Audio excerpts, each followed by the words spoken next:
There's so many thoughts are going through my mind right now.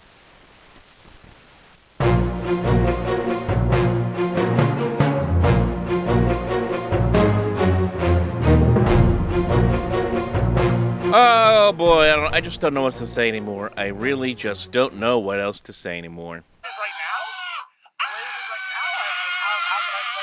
Welcome aboard, everybody, here to the Sports Talk Nation. Michael Cohen here with you. Yes, we are back here in the Sports Talk Nation, and let's talk about what was not a good day for the New York Jets. Not at all, for that matter, in more ways than one, as they get punched by the Patriots. I think that's the nice way to say it. I don't even know how else to describe it.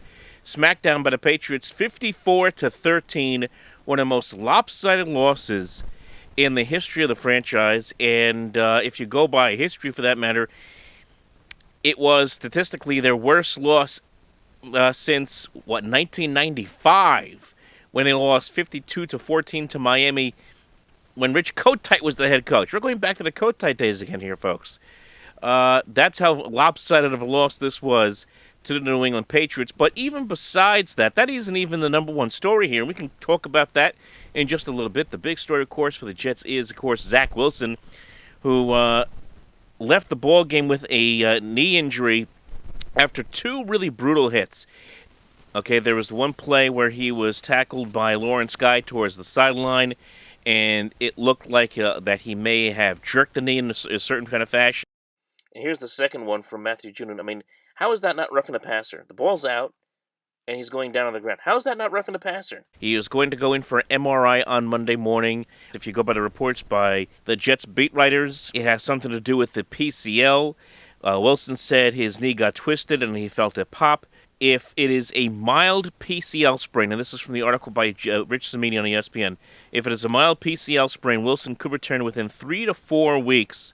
PCL, of course, if you're wondering, is in the middle of the knee. If it's a sprain, yes, then the Jets did dodge a bullet. But if it's more than that, then that could be catastrophic. Obviously, even if he does miss 3 to 4 weeks, this is a huge hit to his development as a young quarterback for this year, because now you have a situation where you're going to lose a whole bunch of games with an opportunity to let this player grow. Now his growth is stunted a few weeks. He's now going to have to sit there and watch, which, again, may not be the worst thing in the world. I understand that. But the Jets' goal was to play this kid for the entire season. That now goes by the wayside.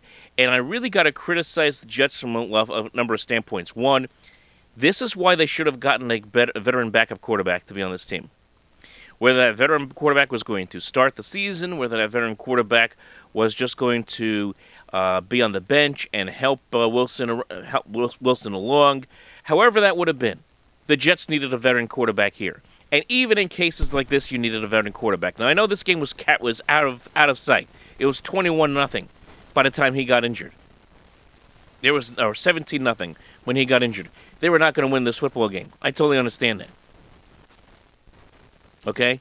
But the fact is, they don't have a veteran quarterback, a backup quarterback on this football team, and that's a problem. Mike White played okay, nothing spectacular. He did throw 2 interceptions. He also led a couple of touchdown drives. We finally saw Elijah Moore show up for once, where he ran in for a touchdown. And second of all, the play calling has been bad. The questionable offensive line. I understand with Mekhi Becton being injured, there's nothing you can do about that. But there has been really no protection for this quarterback. And he has not, and from where we were a few weeks ago, after that great win against the Tennessee Titans, where it looked like he was finally starting to show progress, and this offense was showing progress, they've taken a big step back over the last couple of weeks. The offense was very slow out of the gate against Atlanta a couple weeks ago, and then you would think coming out of the bye week, maybe they have something together, maybe they have some kind of improve their game plan. Not at all. And you see, even before the injury, you saw Wilson kind of locking in on his first reads and was just having a very difficult time against the Patriots in the first half of this football game, and it didn't help the fact that the defense couldn't stop a nosebleed. Before anyone knew it, it was 14-0 New England. So he hasn't been helped at all by this team. The coaching staff, the game planning by the coaching staff hasn't been good lately, and certainly there's been a lot of issues with the play calling with Mike LaFleur, as we all know. So there is a lot of issues right now with Zach Wilson's development at this point in the season. Now you add this injury on top of that, and how many weeks he could miss. It's going to have an effect. I mean, we'll know more on Monday what the severity of the injury is. If it is just a sprain, the Jets obviously would have avoided a major bullet from that matter. Now, the thing that really has to frustrate you from the Jet fan perspective is, where was the defense today? 9 of the 11 possessions by the Patriots, they scored points on. They had over 550 yards of offense. They had 32 first downs. It was like watching Alabama play Georgia State. I mean, some FCS school. It was ridiculous. It was terrible. It was embarrassing. And this is a team that started the season out playing pretty well defensively. I understand C.J. Mosley was not there. I understand Carl Lawson has been lost for the entire season. Okay? I totally understand that this team was missing pieces, but that still doesn't serve an excuse that you allow a team like the Patriots, or any team for that matter, to run roughshod over you and just make one play after another after another. I mean, we're towards the end of this game. The game is virtually over. It is 41-13, and the Patriots and Mac Jones is throwing Hail Marys down the sideline that are caught in stride to the 1-yard line. Which shows you how much the Patriots, of course, Bill Belichick, Josh McDaniels, disrespect the Jets to begin with. They don't care. They love running up the score for that matter. But these guys can't stop anybody. And that to me is most troubling aspect of this game. This defense can't stop anybody.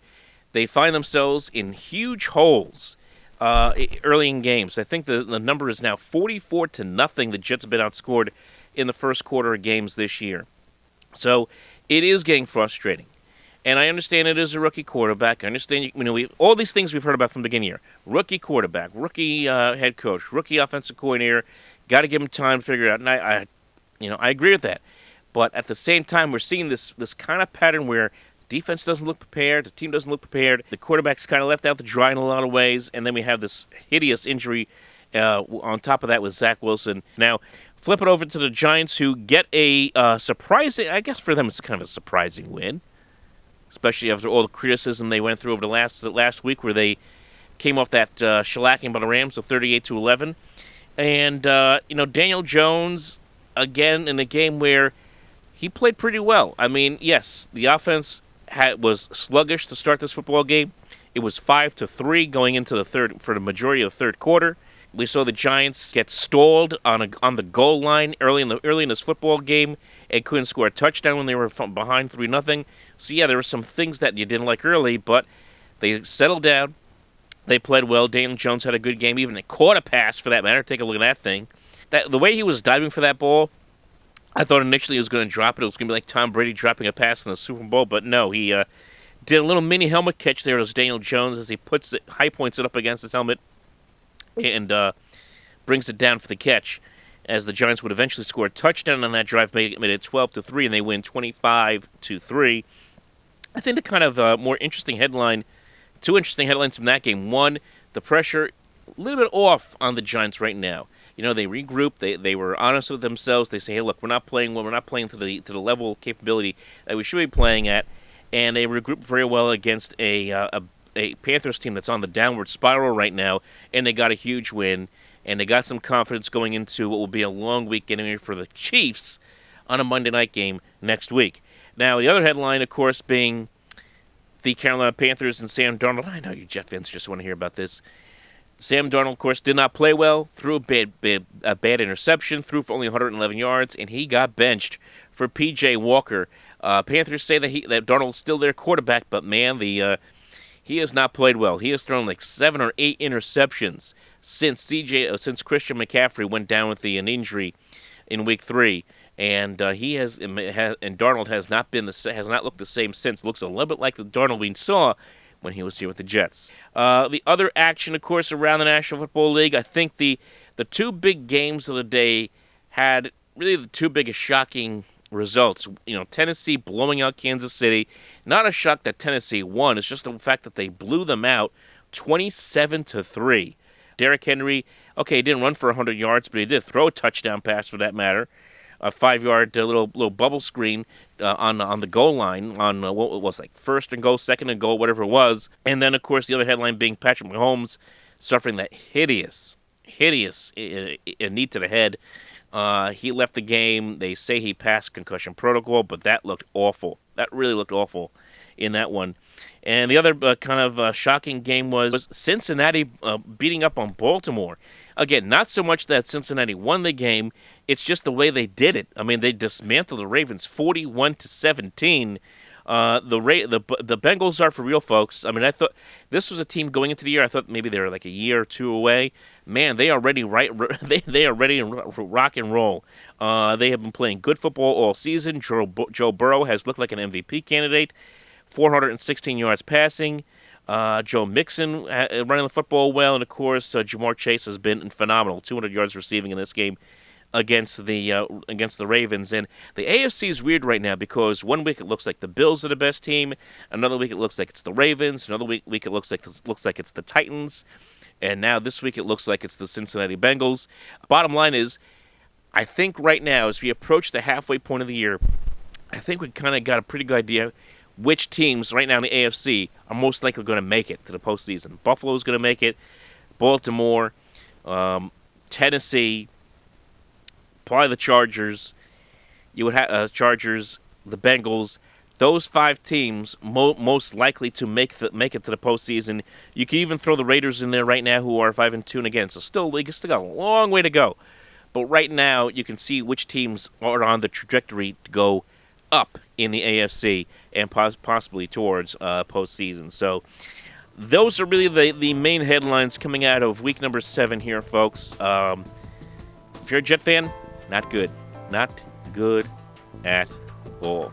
And we'll see what happens. If we get any kind of news one way or the other on the Wilson injury, we'll bring it to you here on the Sports Talk Nation.